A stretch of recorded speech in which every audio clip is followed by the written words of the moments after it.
प्रिय विद्यार्थियों, प्राचीन भारतीय इतिहास को जानने के साधनों के अंतर्गत साहित्यिक स्रोतों को हम पढ़ रहे हैं, जिसमें आज हम लौकिक साहित्य को देखेंगे।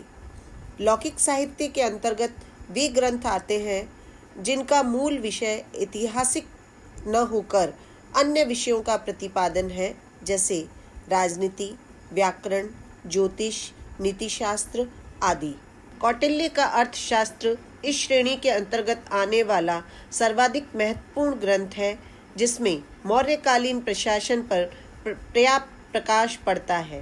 पाणिनि द्वारा लिखी गई अष्टाध्यायी तथा पतंजलि द्वारा इस पर लिखा गया महाभाष्य एक व्याकरण ग्रंथ है, किंतु प्रसंगवश अनेक महत्वपूर्ण ऐतिहासिक सूचनाएं प्रदान करते हैं।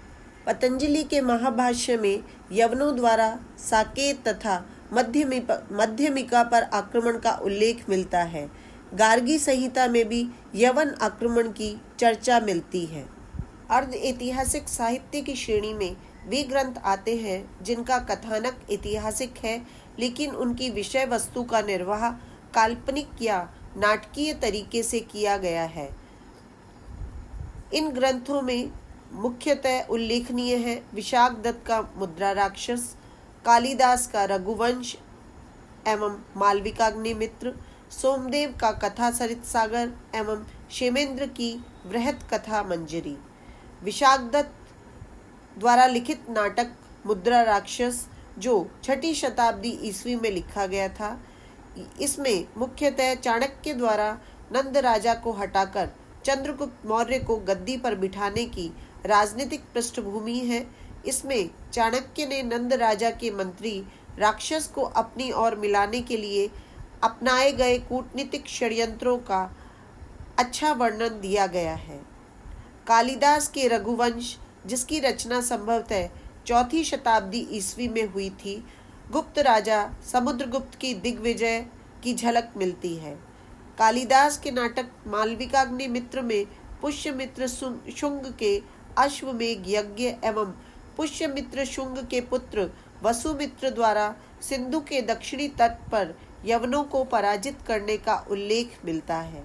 सोमदेव के कथा सरित सागर एवं क्षेमेंद्र की वृहत कथा मंजरी में अनेक ऐतिहासिक कथाओं का उल्लेख मिलता है। इतिहास लेखन में अपेक्षाकृत वैज्ञानिक पद्धति का निर्वाह करते हुए लिखे गए ग्रंथों में सबसे पहले बाण द्वारा लिखे गए हर्षचरित का नाम लिया जा सकता है।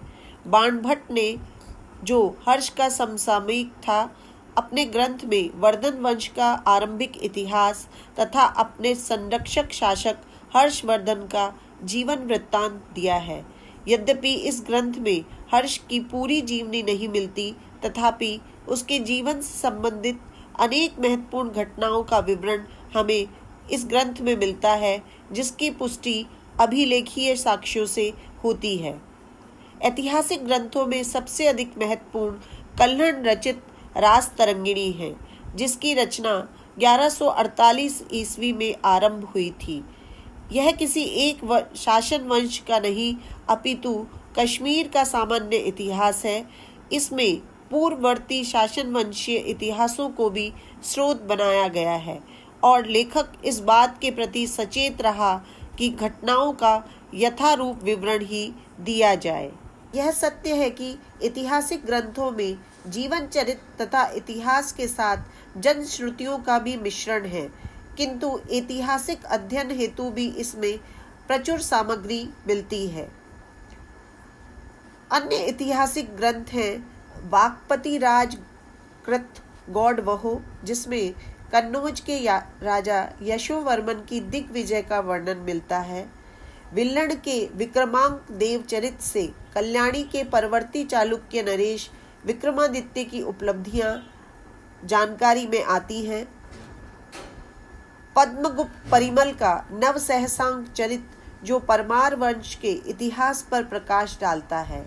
हेमचंद्र के कुमारपाल चरित, जो कि 2 भाषाओं में है, प्राकृत और संस्कृत, में गुजरात के चालुक्य राजाओं, विशेष तौर पे कुमारपाल की उपलब्धियों के बारे में है।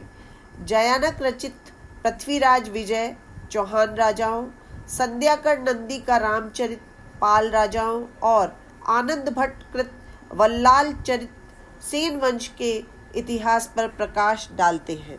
साहित्यिक स्रोतों की श्रेणी में हम देखते हैं कि क्षेत्रीय भाषाओं में लिखे गए ग्रंथों में भी प्रचुर रूप से ऐतिहासिक सामग्री मिलती है।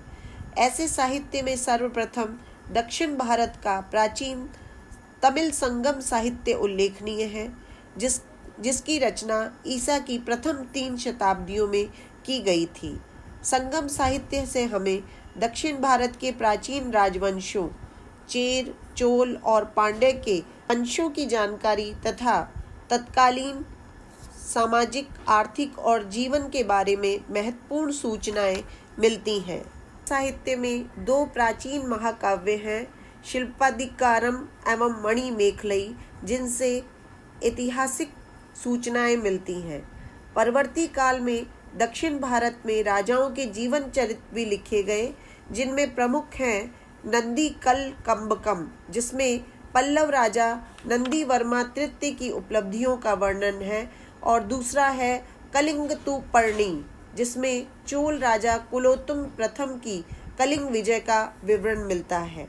राजस्थान से अपभ्रंश में लिखे रासो काव्य ग्रंथ मिलते हैं, जिनमें सबसे अधिक प्रसिद्ध है चंद बरदाई द्वारा रचित पृथ्वीराज रासो, जिसमें प्रसिद्ध चाहमान राजा पृथ्वीराज तृतीय का जीवन वृत्त एवं उसके काल की महत्वपूर्ण घटनाओं का विवरण मिलता है।